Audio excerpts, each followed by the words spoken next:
Jim Jones just can't seem to stay out of the spotlight. The Harlem rapper is trending once again, this time for stirring up fresh drama with bold statements about Maze and Cameron. Every time things start to settle down, Jim finds a way to spark it all back up. And now, he's taking direct shots at the Harlem icons who've been thriving without him. Fans are calling it straight-up jealousy, but Jim insists he's only speaking the truth. It all began during a recent podcast appearance, where he started talking about fake love in Harlem and how people switch up once the cameras are rolling. The host never mentioned any names. Jim brought them up himself. He said, "You see Maze and Cam, they ain't the same anymore.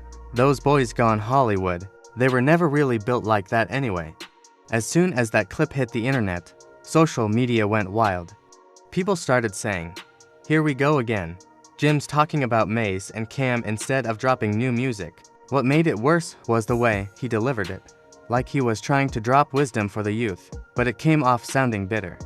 Especially since Maze and Cameron's show It Is What It Is has become one of the biggest success stories in hip-hop media this year. The two turned their Harlem charm into a full entertainment empire, millions of views, celebrity guests, sponsorships, and fans loving every episode.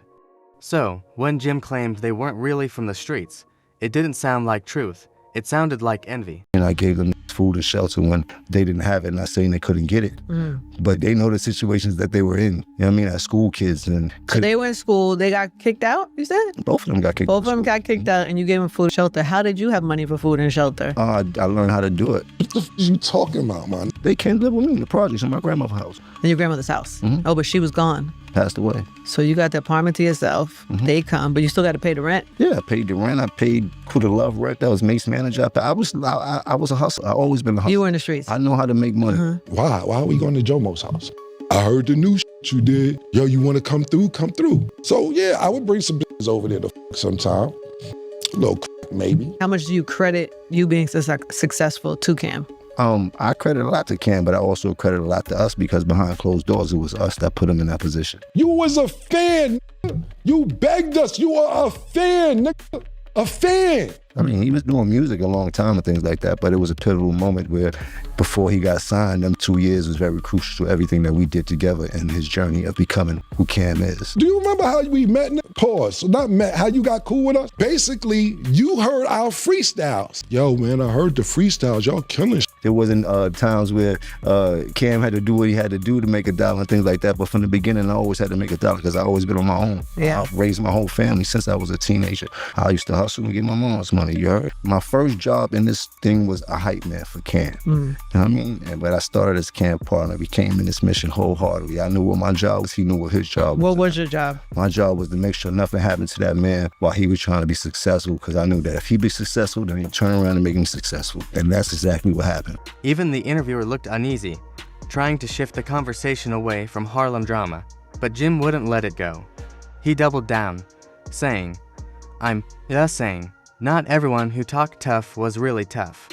Some people just grew up around real ones and borrowed the energy." That single line blew up online. The comments section went crazy, with fans calling Jim out for projecting his own insecurities. Because let's be honest, out of all three of them, Jim's the one who's always seemed like he's got something to prove. And this isn't the first time. Jim's been taking shots at Maze and Cam off and on for years, ever since Dipset started falling apart. Back then, all three were cornerstones of Harlem's sound. Maze brought the smooth, radio-friendly hits. Cam had the vision, the business moves, and the style, and Jim. He was the voice of the streets, loud, loyal, and aggressive. But over time, things changed. Maze earned respect again by being honest and reflective. Cam reinvented himself into a full-blown media mogul. Meanwhile, Jim's still caught up arguing about who represents real Harlem. It's like he's stuck proving a point no one's asking about anymore. And now, these latest comments might just be the breaking point, because Maze and Cam don't even need to clap back. Their success speaks louder than any diss ever could. You was not there, man. You wasn't there.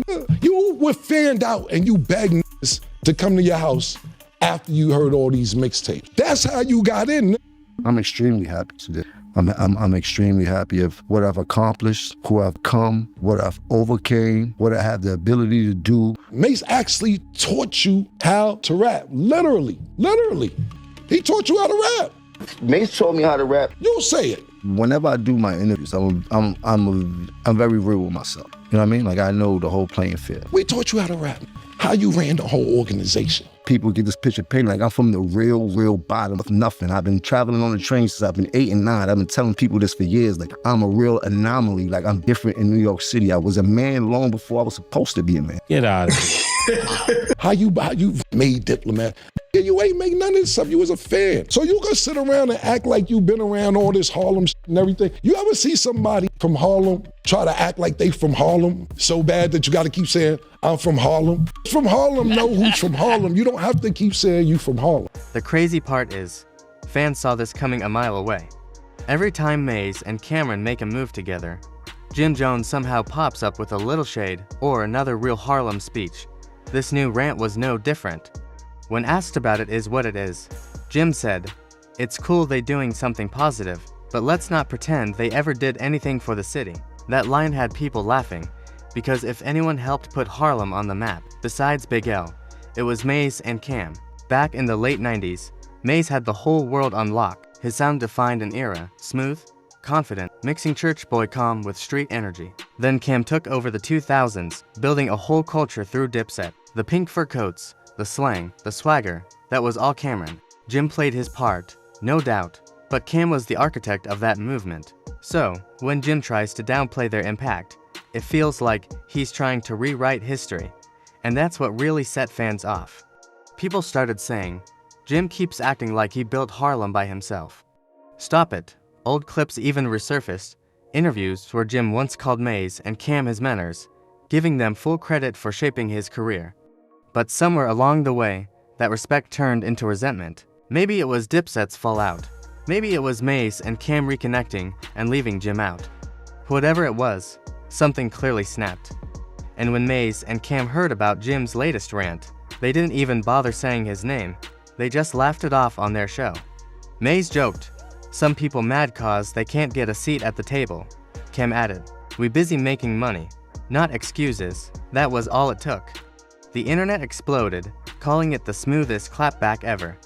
Fans said they cooked him without even cooking him. What you think Cam gonna do? You think he just gonna sit there and you think he gonna and Jim Jim rhymed first. You know what I mean? Well, actually Cam and 50 said what they was talking about what they said. Jim heard that. He came back and said that. Now motherfucking Cam, what you think Cam gonna do? Cam is a lyricist. He's gonna make you feel any type of city way that's possible. He's gonna say shit to basically kick you in your nuts. You know what I mean? He's gonna rip your heart out. Remember the old school when he was doing electric boogie and grabbed the neck by the heart, pulled the heart, and they just had it in their head, and bit the through it, stomped on the shit.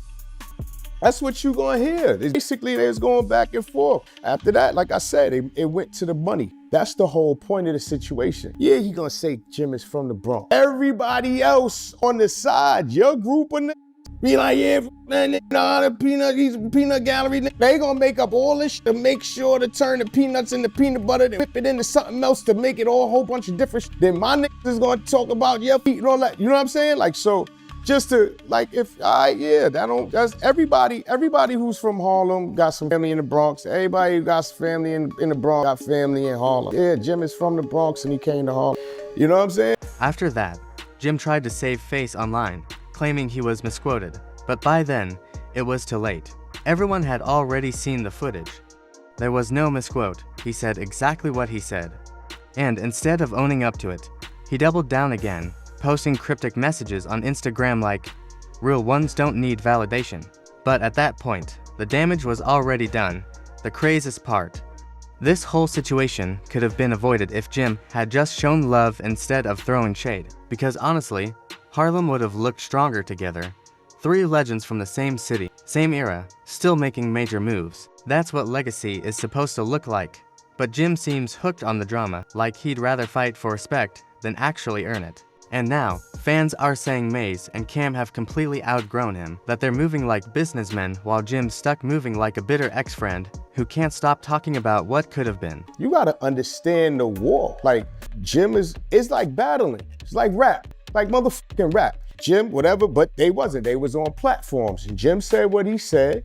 Jim, I think what he said, something about inviting him to his, so he said, he said, they on my dick, right? That's something that's serious. Like, you hear that, you like, ooh, it's like Jim caught a ball. Oh. Do you consider Jim a Harlem guy or no? Jim basically was a killer for a minute. You know what I'm saying? Cam already, you gotta understand, Jim had family in 1199 and Cam had family in 1199. And they both had family members over there. So that's how that connection went on as far as, cause Bloodshed and everybody was over there. So that was the connection with that as far as being First Avenue. First Avenue, they built up condos called 1199 and Cam had family over there and Jim had family over there. So when Cam and Digger and Bloodshed was rocking, that was how Jim was able to make that connection because Cam was going to First Ave and Jim had family on First Ave. You know what I'm saying? At a real young age. We was teenagers though, 14, 15, 16, somewhere in that area. You know what I'm saying?